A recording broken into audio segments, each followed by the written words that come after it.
Say, are you still planning on marrying my dear boy Ethan? Good evening, Mom. It's nice to hear from you. How are you? Whoa, slow down there, young lady.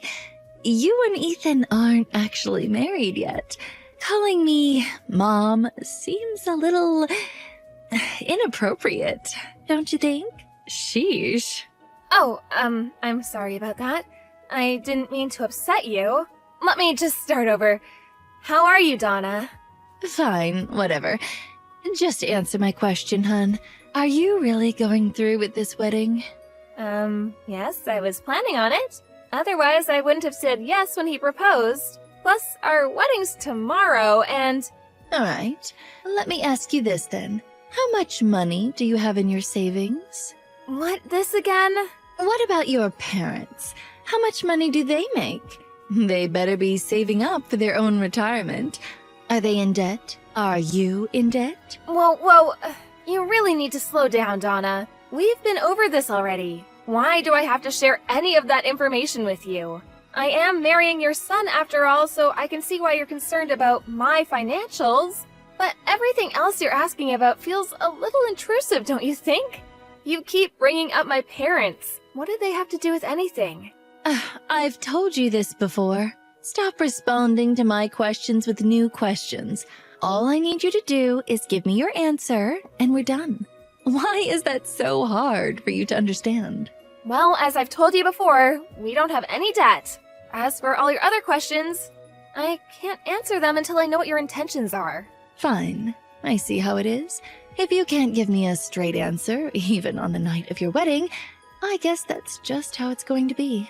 I've had enough. Don't even bother. I will see you tomorrow. Okay, good night, Donna.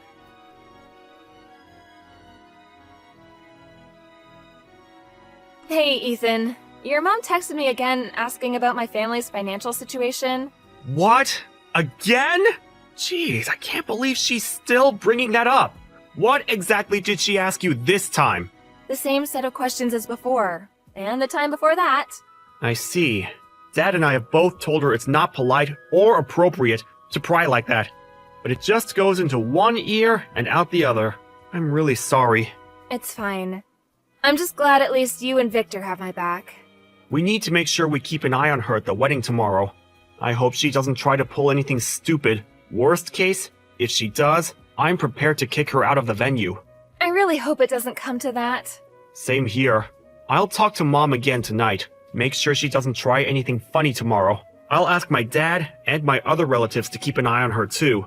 I'm really sorry about all of this. My mother making a scene is the last thing we need on our wedding day.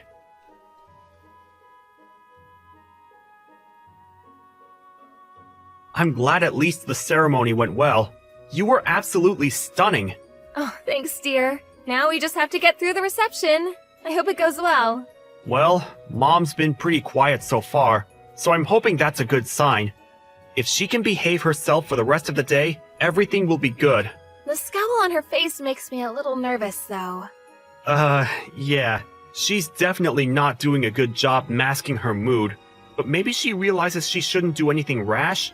All of our friends and relatives are here too, after all. I hope you're right. All I want is for everyone to have a good time and for the reception to go smoothly.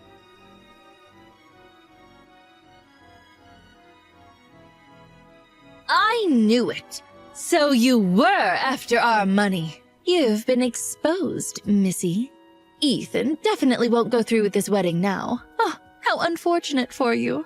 What is your problem? You yanked the microphone out of the MC's hand, then you started insulting me, calling me a money-grabbing gold digger, and then you poured wine on my dress and announced that the wedding was off. How could you do something like that? Because I had to. You left me no choice. I've been on to you for a while now. I thought it odd that you could never give me a straight answer about your finances. Something smelled fishy. But listening to your father's speech made it very clear to me. You were only with Ethan so you could get your hands on our money. You were so close. You must have been ecstatic about the opportunity to marry the son of a CEO. Well, too bad. Have you lost your mind?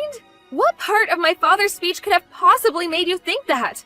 You better have a good reason for interrupting him, because that was incredibly rude. I'll give you 3 good reasons. First of all, he said that you went to a vocational school. Your family must have been so poor that the option of going to college was never even in the cards. Second of all, your father said that he was sick. Therefore, he can't work. So that means when my husband and I met your parents for the first time, he lied to us about working as a cook. And third of all, your mother works full-time. What woman would choose to do that if your family wasn't in need of money? Your mother could have been a stay-at-home mom, but that's not the case. So, there you have it. All the evidence I need to conclude that the only reason you were trying to marry Ethan was so that you could be the wife of a future CEO and take all our money. Not so smug now, are you? You deceitful low-class bimbo. You have no place in my family. Uh-huh. I see. Fine then, the wedding is canceled. I hope you're pleased with yourself. I am, indeed. Now, get lost, you beggar.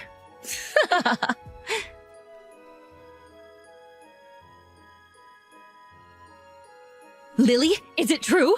I heard that after you announced that you canceled the wedding yesterday, you actually carried on with it as planned. Yes, we did. We were actually going to cancel the reception and send everyone home after you ruined my dress and my father's speech. But after seeing everything that happened, the staff at the venue felt bad and were kind enough to let us stay later than the time we booked the place for. Fortunately, we were the only couple getting married there yesterday, so they didn't even charge us for the extra time. It was very nice of them to make those arrangements for us. After we watched you practically skip out of the venue, happy as a clam, we carried on with the reception. I can't believe this.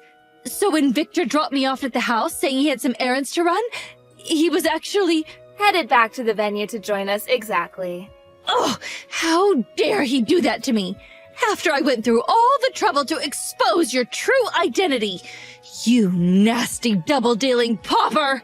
Let me set the record straight because it seems you're confused about a lot of things. I don't need you to be making any more presumptions about me and my family.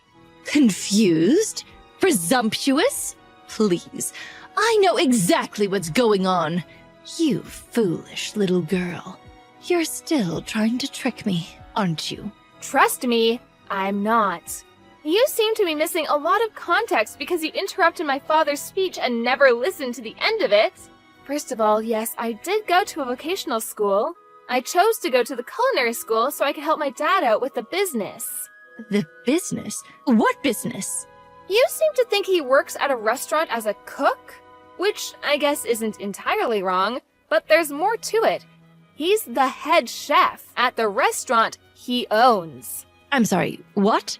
I went to culinary school so I could learn the basics and prepare myself before I started working with my dad at the restaurant. The head chef and owner of a restaurant?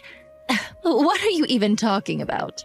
My great-grandfather opened a gourmet Italian restaurant way back in the day, and our family's been running the business for decades.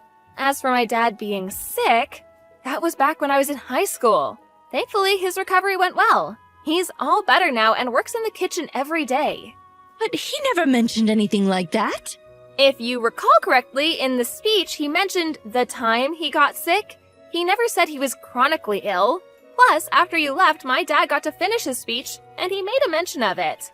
He thanked me for my support and for helping out with things at the restaurant during those difficult times. My dad wrote his whole speech down before the reception. So if you hadn't interrupted him when you did, the fact that he made a full recovery would have come up later in the speech. I didn't think there was much more to it. And about my mom and her career, she still chooses to work because she loves what she does. Becoming a counselor was her dream. She loved helping others ever since she was a little kid. She worked very hard to build up to the point she's at today. No matter how much money her spouse made or what job they had, giving up on her career was always out of the question for her. Huh. Everyone has different values, and it's natural for people to have different goals in life. But it's not okay to make assumptions about them or insult them because of it. Fine. I admit that I didn't have the whole story, I guess. But that still doesn't change anything. I doubt your family's making much from running one measly little restaurant. I'm sure it's nothing compared to the massive corporation my husband runs. I still don't have enough evidence to be convinced that you're not after our wealth. Earlier, you said you had 3 good reasons to believe that I was only with Ethan for the money. But I just explained everything. The assumptions you based your reasons on were wrong in the first place. Your arguments are completely baseless. Oh, you're just splitting hairs at this point. You think you got me beat with your flimsy argument? None of that matters because you're not marrying Ethan. I won't allow it. He's going to be leading the company after my husband retires. Being with a poor peasant girl like yourself is detrimental to his future.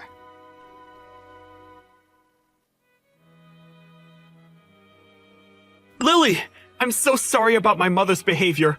I have no idea what's gotten into her, but it's completely unacceptable. I'm okay, Ethan. At least you and your dad are on my side. Of course we are. We know you and we know your character. You're a kind, hardworking, and loving person. Thanks. I really appreciate that. So, I have something I wanted to talk to you about, and I want my dad and your parents to be there to hear it. Can you talk to your parents so we can arrange a time for all of us to meet in the next few days? Alright, sure. What is it that you want to talk about, though? I've been thinking about a lot of stuff. About the business, about our future. I want to make the best choices for us. Dad's been helping me figure some of it out, too. I think I reached a decision, but I wanted to run it by you and your parents first. Okay, I'll check my parents' schedule and get back to you. Thank you. I appreciate it. We'll talk soon.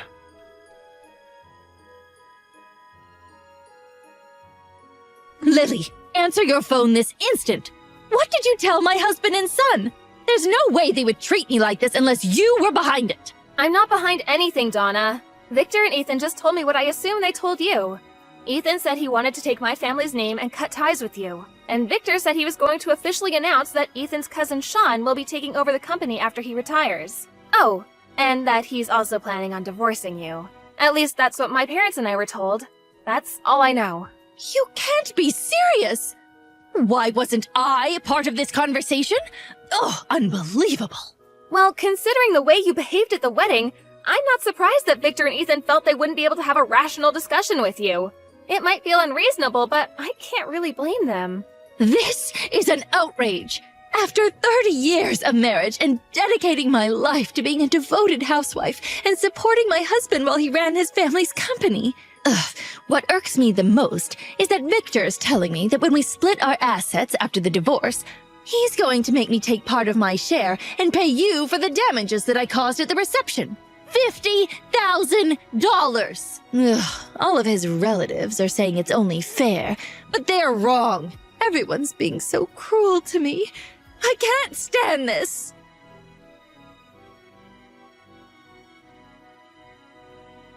Mom, I know you're upset, but please, stop taking your anger out on Lily. Ethan?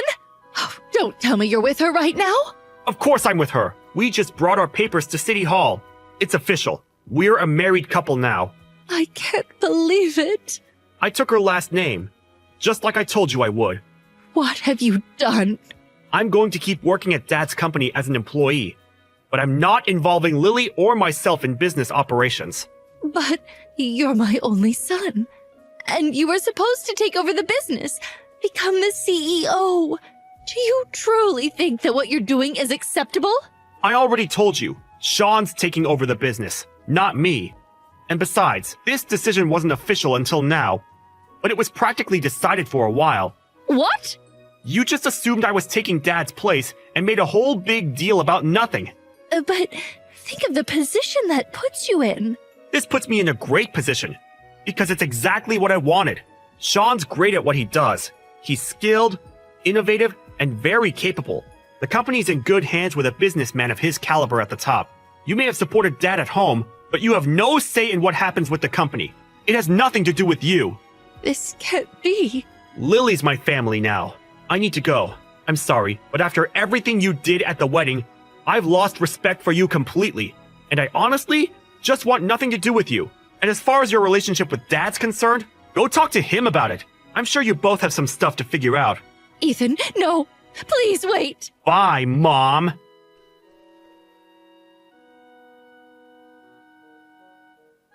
Donna was furious and kept making a fuss, blaming me for everything. But Victor's lawyer told her that she should consider herself lucky that I wasn't suing her for assault or defamation. and that she should be grateful that the family wanted to settle things in a civil manner. I guess that scared her quite a bit because she signed the divorce papers immediately after. I don't understand why she thought what she did at the wedding and her divorce had anything to do with each other, though. Because she was nervous that I was going to threaten to sue her if she didn't sign. Either way, Victor and Donna split their assets after the divorce and Donna got a chunk of money. But she had to leave and go back to living with her parents. Bad news travels fast apparently, because all of her friends and neighbors knew about what she did.